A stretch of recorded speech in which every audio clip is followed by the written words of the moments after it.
আম্মা জান আয়েশা রাদিয়াল্লাহু তাআলা আনহাকে যখন জিজ্ঞেস করা হতো আল্লাহ রাসূল সাল্লাল্লাহু আলাইহি ওয়াসাল্লাম ইন্তেকালের পরে, তাবিঈরা যখন জিজ্ঞেস করতেন যে কাইফা কানা খুলুকু রাসূলিল্লাহ, আম্মা জান আমাদের নবীর আচরণ কেমন ছিল, তো তখন আম্মা জান আয়েশা রাদিয়াল্লাহু তাআলা আনহা বলতেন কানা খুলুকুহু আল কুরআন, ওনার আচরণ ছিল কোরআনের আচরণ, কোরআনী জীবন ছিল ওনার। এবং ইনদামা রাসূলুল্লাহ ইয়ামশি আলাল আরদি কাআন্নাল কুরআনা ইয়ামশি আলাইহি, রাসূল সাল্লাল্লাহু আলাইহি ওয়াসাল্লাম যখন মদিনার রাস্তা দিয়ে হেঁটে যেতেন, আম্মা জান আয়েশা বলতেন মনে হতো একটা জীবন্ত কোরআন হেঁটে যাচ্ছে, as if a living Quran is walking on the street of Medina। রাসূল সাল্লাল্লাহু আলাইহি ওয়াসাল্লাম মদিনার অলিতে গলিতে যখন হাঁটতেন, দূর থেকে দেখে মনে হতো একটা লিভিং কোরআন হেঁটে যাচ্ছে। তার মানে পুরো কোরআনে 30 পারায় থিওরিটিক্যালি যা বলা আছে, রাসূল সাল্লাল্লাহু আলাইহি ওয়াসাল্লামের জীবনে প্র্যাকটিক্যালি সেটা করে দেখানো আছে। এজন্য ওনাকে বলা হয় লিভিং কোরআন, তিনি হচ্ছেন জীবন্ত কোরআন।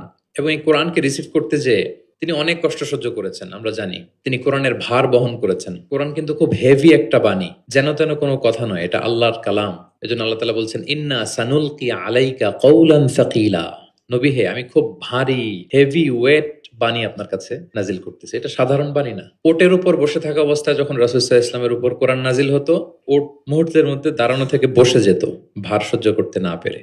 আম্মা জান আয়েশা রাদিয়াল্লাহু তাআলা আনহাকে যখন জিজ্ঞেস করা হতো আল্লাহ রাসূল সাল্লাল্লাহু আলাইহি ওয়াসাল্লাম ইন্তেকালের পরে, তাবিঈরা যখন জিজ্ঞেস করতেন যে কাইফা কানা খুলুকু রাসূলিল্লাহ, আম্মা জান আমাদের নবীর আচরণ কেমন ছিল, তো তখন আম্মা জান আয়েশা রাদিয়াল্লাহু তাআলা আনহা বলতেন কানা খুলুকুহু আল কুরআন, ওনার আচরণ ছিল কোরআনের আচরণ, কোরআনী জীবন ছিল ওনার। এবং ইনদামা রাসূলুল্লাহ ইয়ামশি আলাল আরদি কাআন্নাল কুরআনা ইয়ামশি আলাইহি, রাসূল সাল্লাল্লাহু আলাইহি ওয়াসাল্লাম যখন মদিনার রাস্তা দিয়ে হেঁটে যেতেন, আম্মা জান আয়েশা বলতেন মনে হতো একটা জীবন্ত কোরআন হেঁটে যাচ্ছে, as if a living Quran is walking on the street of Medina। রাসূল সাল্লাল্লাহু আলাইহি ওয়াসাল্লাম মদিনার অলিতে গলিতে যখন হাঁটতেন, দূর থেকে দেখে মনে হতো একটা লিভিং কোরআন হেঁটে যাচ্ছে। তার মানে পুরো কোরআনে 30 পারায় থিওরিটিক্যালি যা বলা আছে, রাসূল সাল্লাল্লাহু আলাইহি ওয়াসাল্লামের জীবনে প্র্যাকটিক্যালি সেটা করে দেখানো আছে। এজন্য ওনাকে বলা হয় লিভিং কোরআন, তিনি হচ্ছেন জীবন্ত কোরআন।